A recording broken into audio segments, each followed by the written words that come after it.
Hola, estas son las noticias ambientales más importantes de la Amazonía peruana. Mi nombre es Geraldine Santos y esto es un podcast de Mongabay Latam.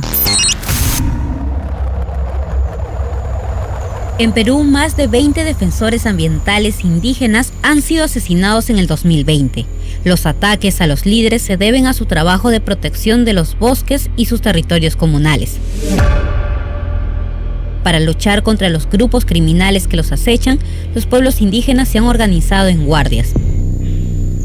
Conversamos con Vladimir Pinto, abogado de la organización Amazon Watch, sobre este nuevo sistema de autoprotección implementado en la selva peruana. ¿Qué es el sistema de autodefensas indígenas? Bueno, los pueblos indígenas tienen el ejercicio del derecho a la autonomía. Entonces, como parte de su autonomía, pueden establecer mecanismos, instituciones, normas internas para garantizar la protección de sus territorios o de sus derechos. O cuando sienten que hay una amenaza externa, como la de las economías ilegales actualmente, pueden establecer sistemas de protección que toman distintos nombres, ¿no? Puede ser como el Grupo Charip, los Huapís o las guardias indígenas que están haciendo en la selva central. Distintas estrategias que se pueden comprender como parte de estos sistemas de autodefensa indígena. ¿Qué funciones pueden realizar las guardias indígenas?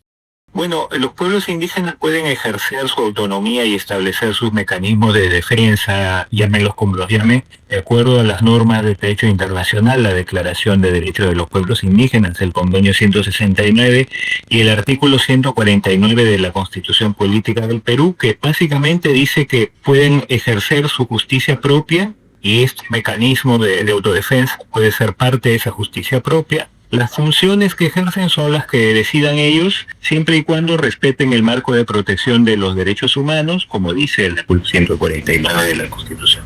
Por ejemplo, los pueblos indígenas pueden establecer mecanismos de protección de sus territorios en cuanto a quién entra, quién sale, pueden establecer sanciones para las personas que delincan dentro de sus territorios, para quienes no respeten las normas de convivencia que ellos han establecido, pueden establecer mecanismos de acción contra el crimen. En el Brain existe comités de autodefensa reconocidos por el gobierno. ¿Por qué no sucede lo mismo en otras partes del país?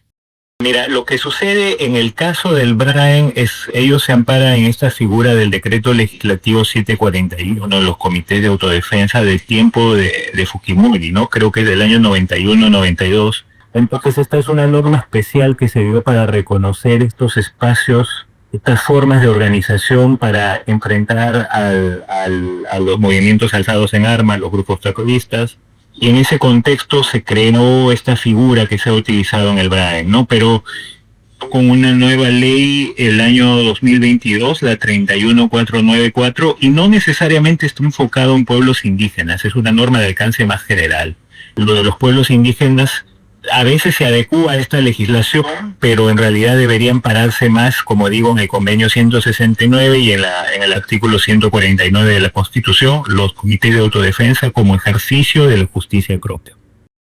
Pese al trabajo de los pueblos indígenas para protegerse del crimen organizado, continúan siendo amenazados. ¿Cómo actúa el mecanismo de protección de personas defensoras de derechos humanos en estos casos?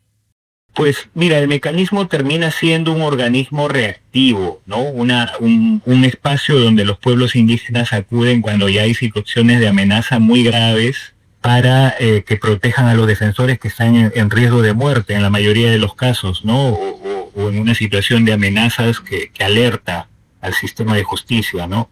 Y obviamente este mecanismo está rebasado por la cantidad de problemas que existen y por los pocos recursos que tiene. Debería ser enfocado como una política de Estado multisectorial. El diseño es así, pero en la práctica se lo cargan a unos poquitos funcionarios del Ministerio de Justicia que tienen muy pocos recursos para enfrentar estos problemas. Entonces, por eso los pueblos siguen siendo amenazados y es muy poco lo que se puede resolver con esta vocación reactiva que tiene el Estado, más allá de la buena voluntad o el trabajo esforzado que haga los funcionarios a cargo. No queremos cuestionar eso, pero se necesita mucha más inversión y visión conjunta de parte del Estado.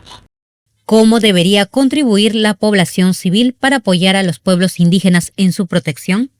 La posibilidad de que ejerza autogobierno y tenga opciones de implementación de sus planes de vida para tener un desarrollo con identidad, un desarrollo propio, como ellos lo quieran llamar, el buen vivir.